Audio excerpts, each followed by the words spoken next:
In 1920, I published a single essay that changed the course of economic thought forever. Not through political rhetoric or emotional appeals, but through pure, incontestable logic. I demonstrated why socialism is not merely impractical or undesirable, it is logically impossible.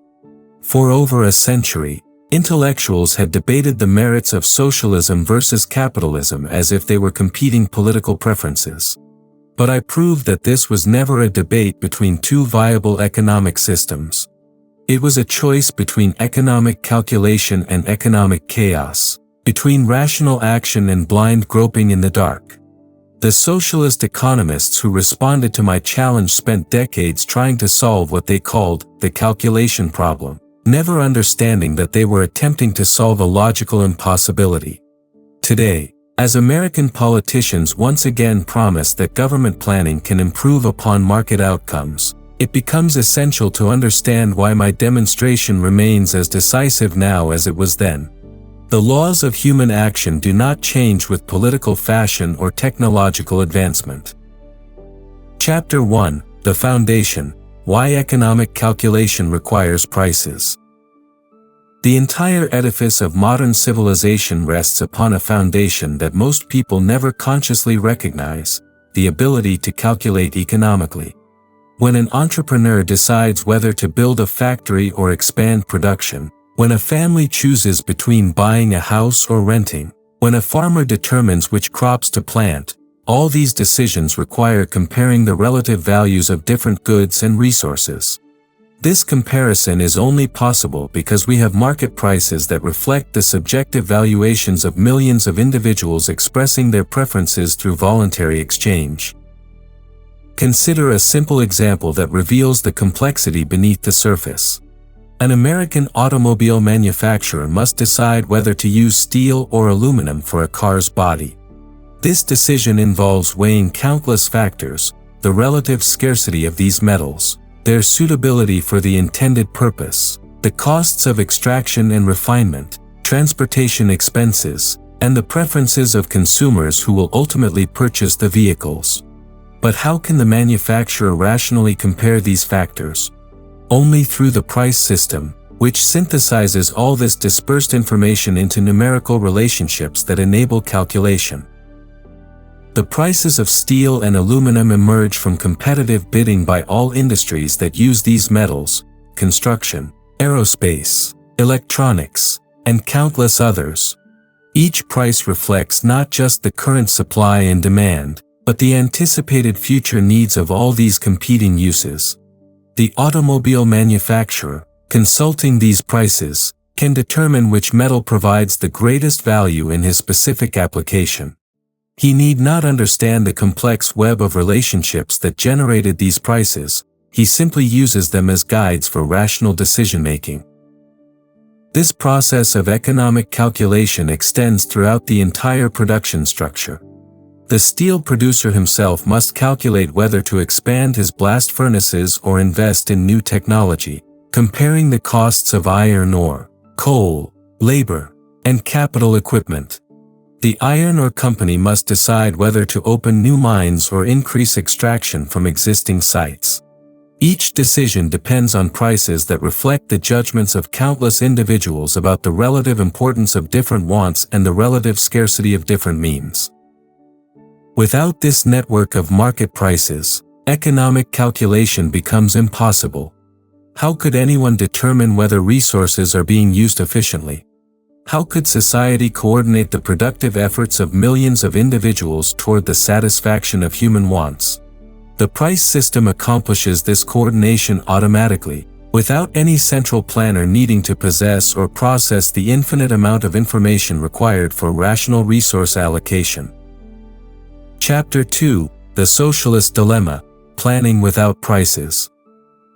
The socialist proposal, stripped of its political rhetoric, amounts to this: eliminate private ownership of the means of production and coordinate all economic activity through central planning. The planners will decide what goods to produce, in what quantities, using which methods, and how to distribute the output. This system promises to eliminate the waste and irrationality of market competition while ensuring that production serves social needs rather than private profit. But here we encounter the fundamental impossibility. If there is no private ownership of productive resources, there can be no market for these resources. If there is no market, there can be no prices. If there are no prices, there can be no economic calculation. The socialist planner faces the task of allocating steel between automobiles, buildings, and machinery without any rational method for determining which use provides the greatest benefit to society.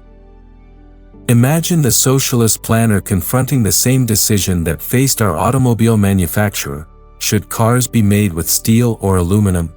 Without market prices, how can he compare these alternatives? He might count the physical units, tons of metal, hours of labor, kilowatt-hours of electricity, but this tells him nothing about their relative economic significance. A ton of aluminum embodies vastly more human effort than a ton of steel, but without prices reflecting this difference, the planner has no way to incorporate this crucial information into his calculations. The planner might attempt to assign arbitrary values to different resources, essentially creating synthetic prices. But what would guide these assignments? Without the competitive process that generates genuine market prices, any such assignment must be purely arbitrary. The planner might copy prices from neighboring market economies, but this merely acknowledges that rational calculation requires the very market process that socialism seeks to eliminate.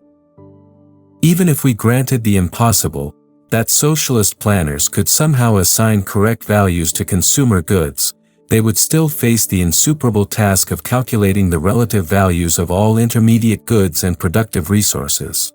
The market economy generates prices for thousands of different grades of steel, varieties of coal, types of machinery, and categories of labor. Each of these prices reflects its specific role in the intricate web of production relationships. The socialist planner must somehow replicate this entire structure of relative valuations without the market process that generates it. The magnitude of this computational problem is literally infinite. Every change in consumer preferences, every technological innovation, every alteration in resource availability requires recalculating the entire structure of production. The market accomplishes this continuously through the competitive process, but no planning board could perform even a fraction of these calculations, even with the most advanced computers. Chapter 3: The Response of Socialist Economists, 30 Years of Futile Attempts. After I published my demonstration in 1920, socialist economists spent the next 3 decades attempting to solve what they euphemistically called the calculation problem. Their efforts, while intellectually ingenious, only confirmed the impossibility of rational economic calculation under socialism. Each proposed solution merely pushed the fundamental contradiction to a different level without resolving it. Oscar Lange and Abba Lerner proposed that socialist planners could simulate market prices through mathematical equations. They would establish shadow prices for all goods and adjust them through trial and error until supply equaled demand. This proposal reveals a profound misunderstanding of what market prices actually accomplish. Prices are not mere numerical relationships to be calculated by bureaucrats, they are the emergent result of genuine human action, reflecting the real choices of individuals who bear the consequences of their decisions. When a private entrepreneur bids for steel, he risks his own wealth based on his judgment about future consumer demand. This risk-bearing function ensures that prices reflect serious economic calculation, not arbitrary bureaucratic assignment. The socialist manager operating with shadow prices bears no personal risk and faces no genuine market test. His calculations are mere academic exercises disconnected from economic reality. Fred Taylor and later Lange also suggested that socialist enterprises could be instructed to follow profit maximization rules, producing until marginal cost equals marginal revenue. But this solution assumes the very thing that needs to be proved, that socialist planners can determine what costs and revenues actually are. Without genuine market prices for capital goods and intermediate products, the concepts of cost and revenue become meaningless accounting categories rather than guides to economic efficiency. Have you noticed how these proposed solutions invariably circle back to the market mechanisms they were supposed to replace? The more sophisticated the socialist economist, the more his solution resembles the market economy he claims to improve upon. This is not accidental. It reflects the logical necessity of market institutions for rational economic calculation. The computer revolution prompted new attempts to solve the calculation problem through mathematical optimization. Socialist economists argued that powerful computers could process the information necessary for comprehensive economic planning. But this proposal misunderstands the nature of economic information. The relevant knowledge is not a fixed stock of data waiting to be collected and processed, but the dynamic result of entrepreneurial discovery and competitive experimentation. Much of the information that guides market decisions comes into existence only through the market process itself. Chapter 4: Why Markets Create Information That Planning Cannot Access. The superiority of market calculation extends beyond mere computational efficiency. Markets generate types of information that cannot exist under central planning, regardless of the planner's computational power or good intentions. This information emerges only through the competitive process itself and disappears when that process is suppressed. Consider entrepreneurial discovery. In a market economy, individuals constantly search for profitable opportunities, new products, improved production methods, better ways to serve consumer needs. This search process generates information about consumer preferences, technological possibilities, and resource availabilities that no planner could anticipate.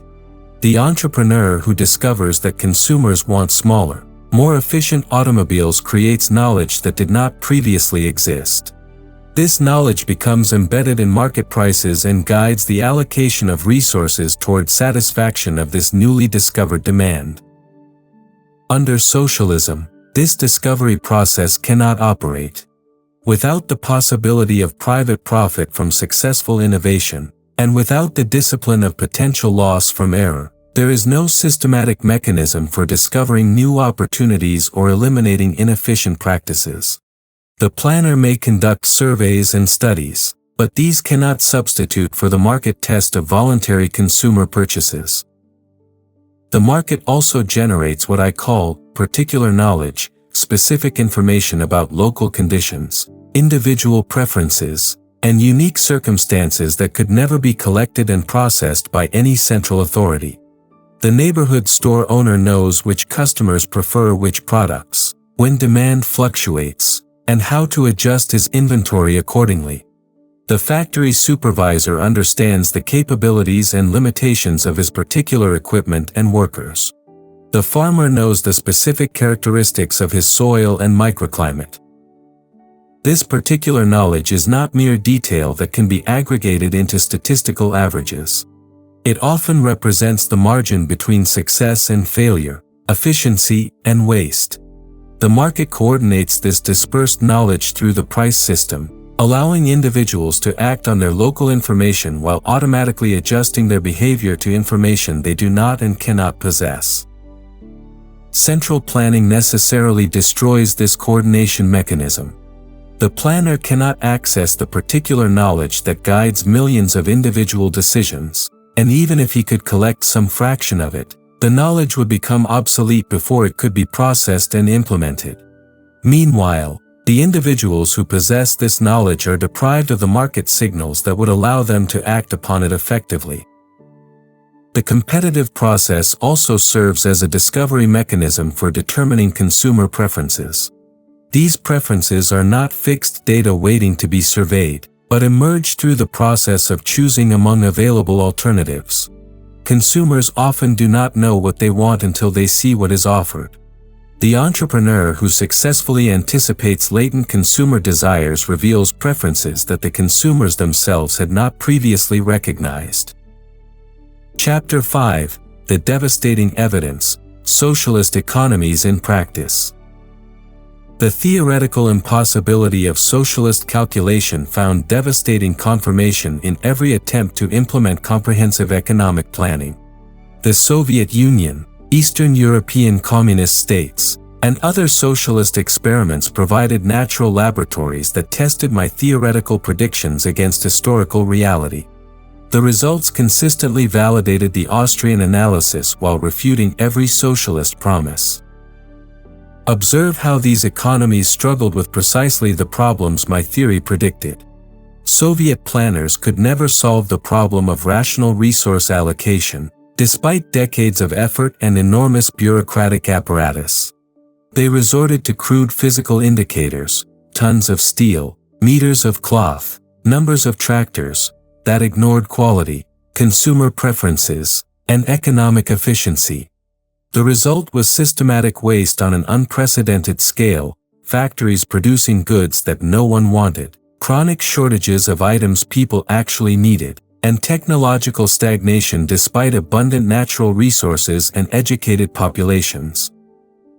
The Soviet economy's dependence on Western market prices revealed the fundamental bankruptcy of socialist calculation.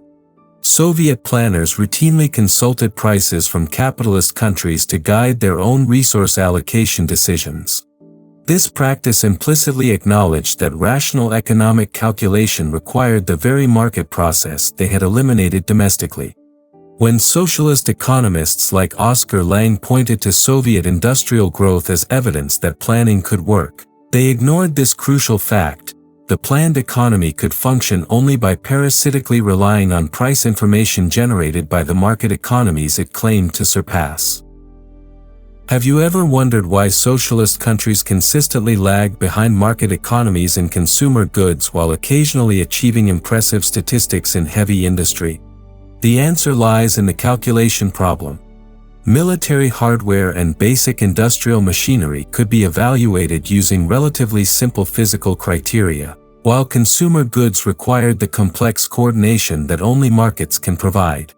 A tank either works or it doesn't, but determining the optimal variety of shoes, foods, or household appliances requires the sophisticated information processing that emerges from competitive markets. The experience of East and West Germany provided perhaps the most controlled experiment in economic systems. Two parts of the same nation, with identical cultural backgrounds and similar resource endowments, developed under market and socialist systems respectively. The results spoke more clearly than any theoretical argument. West Germany became one of the world's most prosperous economies, while East Germany stagnated and ultimately required a massive wall to prevent its citizens from fleeing to the market economy. Even partial socialist experiments within market economies demonstrated the calculation problem. British nationalized industries, American public utilities, and various government-owned enterprises consistently exhibited the inefficiencies and irrationalities that theory predicted. They lacked the competitive pressures and profit loss signals that guide efficient resource allocation in private enterprise. The collapse of communist governments across Eastern Europe in 1989 to 1991 represented not merely political revolution but intellectual vindication. These regimes fell not because they were overthrown by external force, but because their economic systems could not deliver the prosperity they promised. The calculation problem that I identified in 1920 finally asserted itself decisively in historical practice. Chapter 6: Why Mixed Economies Cannot Escape the Logic. American politicians and intellectuals often assume they can avoid the problems of full socialism through mixed economy approaches, selective government intervention, partial nationalization, and regulatory oversight while maintaining private ownership in most sectors. This represents a fundamental misunderstanding of how economic calculation actually works. The price system functions as an integrated whole, and systematic government intervention necessarily disrupts this integration even when most property remains nominally private. Consider how minimum wage laws interfere with the calculation process. Wages are prices, the prices of different types of labor. These prices coordinate the supply and demand for various skills, guiding workers toward areas where their services are most needed and employers toward the most efficient use of human resources. When government mandates wage levels above market clearing prices, it breaks this coordination mechanism. The result is unemployment among low-skilled workers, not because there is no work to be done, but because the artificial price signals prevent the market from coordinating supply and demand. Price controls provide another illustration. When government sets maximum prices below market levels, it eliminates the signals that coordinate production and consumption. Shortages emerge not because there is insufficient productive capacity, but because the artificial prices prevent the market from balancing supply and demand. During the 1970s, American price controls on gasoline created the very shortages they were supposed to prevent, demonstrating how government intervention can disrupt calculation even in predominantly market economies. The Federal Reserve's monetary interventions represent perhaps the most systematic disruption of economic calculation in modern America. Interest rates are crucial prices that coordinate saving and investment, present and future consumption. When the central bank manipulates these rates through monetary expansion, it sends false signals throughout the economy. Entrepreneurs receive incorrect information about the real availability of savings to fund long-term projects, leading to the malinvestment that characterizes business cycles. Regulatory agencies face their own calculation problems. How can bureaucrats determine the optimal level of safety, environmental protection, or worker benefits without market prices to guide them? These agencies typically resort to arbitrary cost-benefit analyses that ignore the subjective valuations of the individuals actually affected by their decisions. The result is systematic misallocation of resources toward politically favored goals and away from the priorities that consumers would choose in voluntary exchange. Even well-intentioned government programs cannot escape these logical constraints. Public education, healthcare systems, and welfare programs all suffer from calculation problems. Without market prices to signal the relative value of different services, these programs consistently exhibit the inefficiencies characteristic of socialist organization, waste, unresponsiveness to consumer preferences, and inability to adapt to changing conditions. The degree of calculation problems in mixed economies correlates directly with the scope of government intervention. Hong Kong and Singapore, with relatively free markets, developed rapidly into prosperous economies.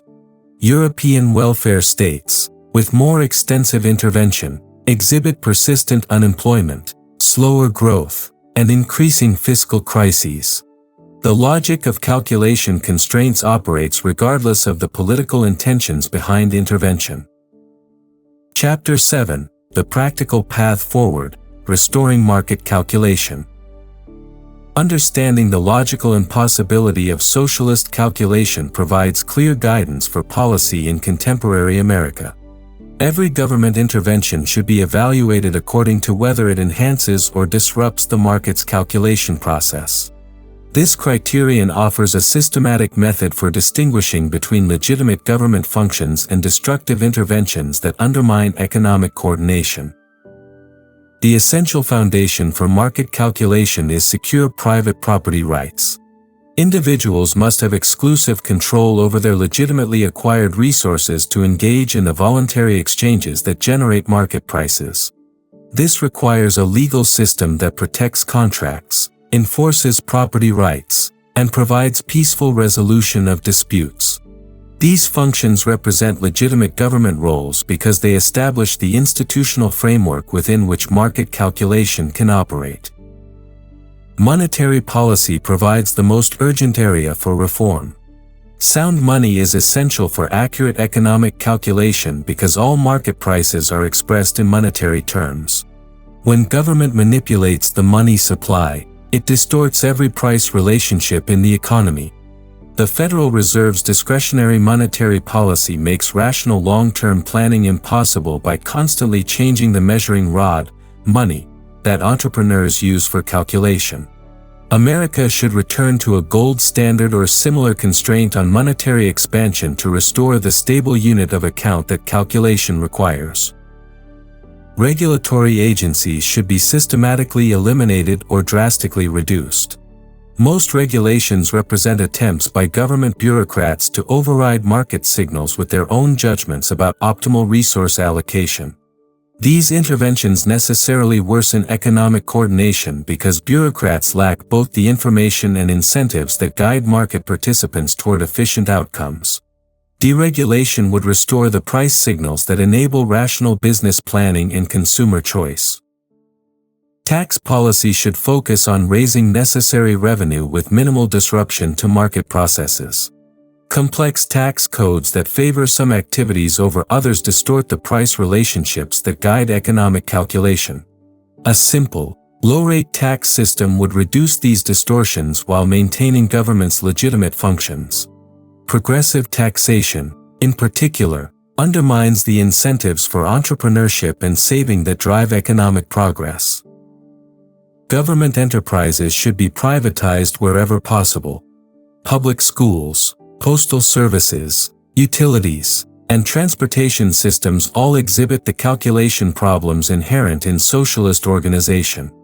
Private ownership would restore the profit-loss discipline and competitive pressures that guide efficient resource allocation. The transition process requires careful attention to establishing genuine market competition rather than regulated monopolies. International trade policy should eliminate barriers that prevent global market calculation.